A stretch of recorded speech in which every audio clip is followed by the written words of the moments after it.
വിശദാംശങ്ങളിലേക്ക് നോക്കാം. വയനാട് മാനന്തവാടിയിലെ ആളെക്കൊല്ലി ആനയെ മയക്കുവെടി വെച്ച് പിടികൂടുന്നതിനുള്ള ഇന്നത്തെ ദൗത്യം ഉപേക്ഷിച്ചു. മണ്ണുണ്ടി ഭാഗത്തേക്ക് നീങ്ങിയ ആനയെ കണ്ടെത്താൻ കഴിയാത്ത സാഹചര്യത്തിലാണ് തീരുമാനം. അതേസമയം മണ്ണുണ്ടിയിൽ വനം വകുപ്പ് ഉദ്യോഗസ്ഥരെ നാട്ടുകാർ തടഞ്ഞു. വിവരങ്ങളുമായി ഷിബു ചേരുന്നു. ഷിബു, ഇന്നത്തെ ദൗത്യം അവസാനിച്ചിരിക്കുന്നു. ആനയെ കണ്ടെത്താൻ കഴിഞ്ഞിട്ടില്ല. തുടർ ദൗത്യങ്ങൾ എങ്ങനെയാകും?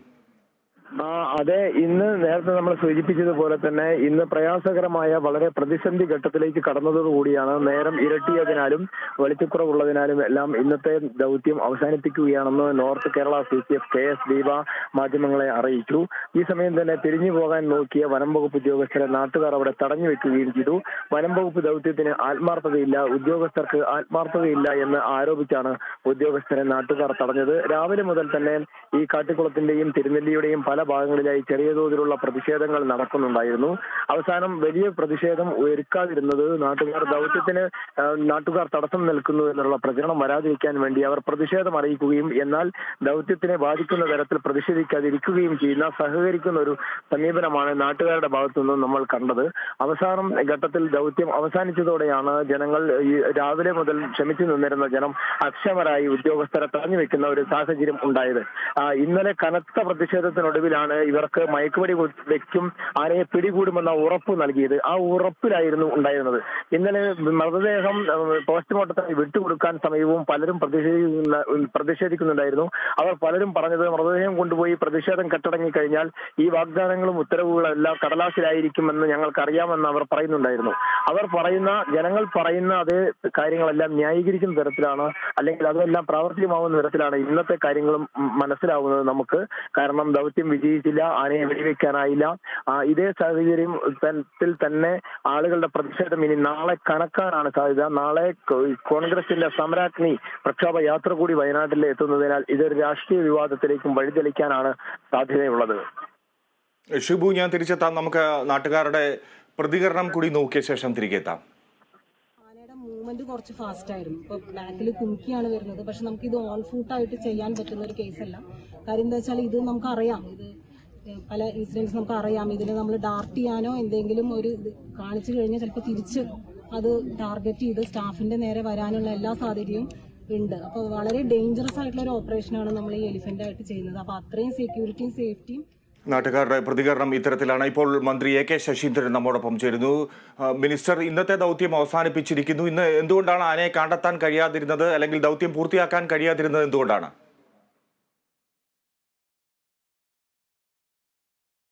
അദ്ദേഹം ടെലിഫോൺ ലൈനിലില്ല. ഷിബുവിലേക്ക് വീണ്ടും എത്തുകയാണ്. ഷിബു, നാട്ടുകാർ വലിയ ആവശ്യങ്ങൾ ഉന്നയിക്കുന്നു, അല്ലെങ്കിൽ സ്ഥിരമായി ഈ ഇത്തരം കാട്ടാനയുടെ ശല്യം തടയുന്നതിന് ഒരു സൗകര്യമൊരുക്കണം, പ്രതിരോധമൊരുക്കണം എന്നാണ് നാട്ടുകാർ ആവശ്യപ്പെടുന്നത്. കൂടുതൽ എന്തൊക്കെയാണ് അവരുടെ ആവശ്യങ്ങളിൽ ഉള്ളത്? പ്രത്യേകിച്ച് ഈ കർണാടകയുമായി ബന്ധപ്പെട്ട് ഉള്ള ഒരു വിഷയമായതിനാൽ സർക്കാരിന്, വനം വകുപ്പിന് ഈ കാര്യത്തിൽ എന്ത് ചെയ്യാൻ കഴിയും? കർണാടകയുമായി യോജിച്ചുള്ള ഒരു പ്രവർത്തനം അത്തരത്തിൽ എന്തെങ്കിലും സർക്കാർ ആലോചിക്കുന്നുണ്ടോ? ഇത് നമ്മൾ പറയുമ്പോൾ രണ്ട് ഭാഗത്തും ചില ന്യായങ്ങളുണ്ട്, എന്നാൽ ജനങ്ങളുടെ ഭാഗത്തു നിന്ന് അവരുടെ ജീവനിലുള്ള പേടിയുണ്ട്. കാരണം നമ്മൾ മനസ്സിലാക്കേണ്ട ഒരു പശ്ചാത്തലം, രാജ്യത്ത് ഏറ്റവും കൂടുതൽ ആളുകൾ വന്യമൃഗങ്ങളുടെ ആക്രമണത്തിൽ മരിച്ച ഒരു പഞ്ചായത്താണ് തിരുനെല്ലി എന്ന് പറയുന്നത്. വന്യമൃഗങ്ങളുടെ ആക്രമണത്തിൽ ഏറ്റവും കൂടുതൽ ആളുകൾ പരിക്കേറ്റ് ജീവച്ഛമയമായി കിടക്കുന്നതും ഇപ്പോഴും ജീവിക്കാൻ പോലും നിവൃത്തിയില്ലാതെ കഴിയുന്നതും ആയ ധാരാളം ആളുകളുള്ള ഒരു പഞ്ചായത്താണ് തിരുനെല്ലി. അതുകൊണ്ട് തിരുനെല്ലി പഞ്ചായത്തിലെ ജനങ്ങളുടെ വികാരം അതേ രീതിയിൽ വേണം ഈ വനം വകുപ്പ് അധികൃതരോ സർക്കാരോ ഉൾക്കൊള്ളാൻ. അതേ നിലയിൽ തന്നെ പറയുമ്പോൾ കർണാടകയുമായി അതിർത്തി പങ്കിടുന്നത് കൊണ്ട് വനം വകുപ്പിനും ചില പ്രതിസന്ധികളുണ്ട്. അവിടെ നിന്ന് എവിടെ എത്തുന്ന തോൽപ്പട്ടി വന്യജീവി സങ്കേതത്തിലെത്തുന്ന അധികം വന്യമൃഗങ്ങളും തന്നെ കർണാടകയിൽ നിന്നും കടന്നെത്തുന്നത് കൂടിയാണ്. പ്രത്യേകിച്ച് റേഡിയോ കോളർ ഘടിപ്പിച്ച ആന ഇപ്പൊ രണ്ടെണ്ണം, തണ്ണീർക്കൊമ്പനും ഈ ആനയും എത്തിയതോടു കൂടി തന്നെ ചിലത് ഇങ്ങനെ സിഗ്നലുകളൊന്നും ഇല്ലാതെ തന്നെ വനം കടന്ന് അതിർത്തി കടന്ന് എത്തുന്ന വന്യമൃഗങ്ങളുമുണ്ട്. അതുകൊണ്ട് തന്നെ ഏറ്റവും കൂടുതൽ വന്യമൃഗങ്ങളുടെ സാന്നിധ്യമുള്ള ഒരു മേഖല കൂടിയാണിത്.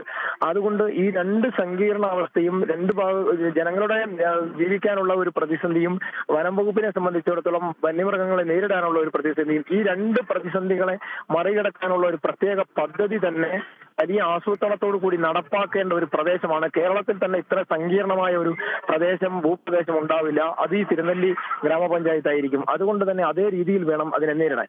ഇന്നത്തെ ആനയുടെ കാര്യം മാത്രം നമ്മൾ പരിശോധിച്ചു കഴിഞ്ഞാൽ തണ്ണീർക്കൊമ്പൻ ശാന്തനായിരുന്നു എങ്കിൽ ഇന്നലെ ഒരാളെ കൊലപ്പെടുത്തിയ അക്രമകാരിയായ ഒരു ആനയെയാണ് ഡാർട്ട് ചെയ്യേണ്ടി വരുന്നത്. അതായത് മയക്കുവെടി വെക്കാൻ വേണ്ടി ഈ ഒരുക്കേണ്ടത്.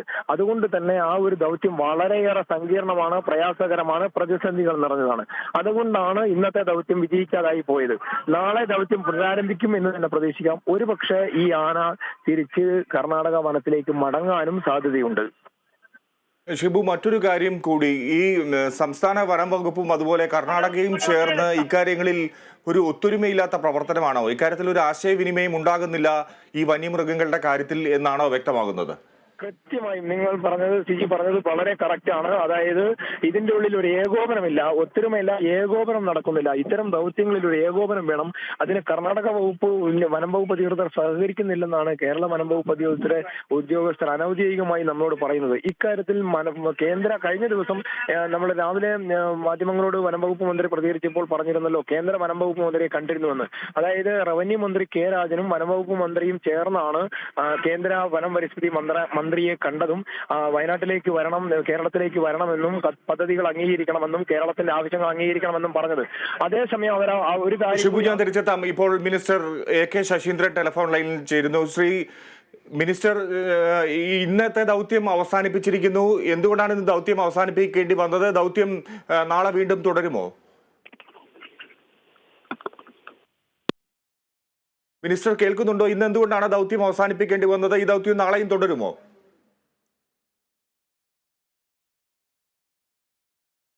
Telephone line കട്ടായിരിക്കുന്നു. എന്തായാലും നേരത്തെ ഷിബു സൂചിപ്പിച്ചതുപോലെ തന്നെ സംസ്ഥാന വനം വകുപ്പും കർണാടക സർക്കാരും തമ്മിൽ, അവരുടെ വനം വകുപ്പും തമ്മിൽ ഒരു ഏകോപനം ഇക്കാര്യത്തിൽ ഉണ്ടാകുന്നില്ല വന്യമൃഗങ്ങളുടെ കാര്യത്തിൽ. അതുകൊണ്ട് തന്നെയാണ് ഇത്തരത്തിലുള്ള വന്യമൃഗങ്ങളുടെ കടന്നുകയറ്റം കർണാടകയിൽ നിന്ന് ഉണ്ടാകുന്നത്. എന്തായാലും ഇക്കാര്യത്തിൽ വളരെ ഗൗരവമായ ചില ആലോചനകൾ നടത്തേണ്ടിയിരിക്കുന്നു എന്ന് മന്ത്രി AK ശശീന്ദ്രൻ നേരത്തെ വ്യക്തമാക്കുകയുണ്ടായി. പ്രത്യേക സെൽ രൂപീകരിച്ചുള്ള ചില അന്വേഷണങ്ങൾ അല്ലെങ്കിൽ നിരീക്ഷണങ്ങൾ, ഇക്കാര്യത്തിൽ പദ്ധതികളൊക്കെ ആവശ്യമായി വരും എന്നുള്ള തരത്തിലുള്ള സൂചനകളാണ് അദ്ദേഹം നേരത്തെ നൽകിയിരുന്നത്.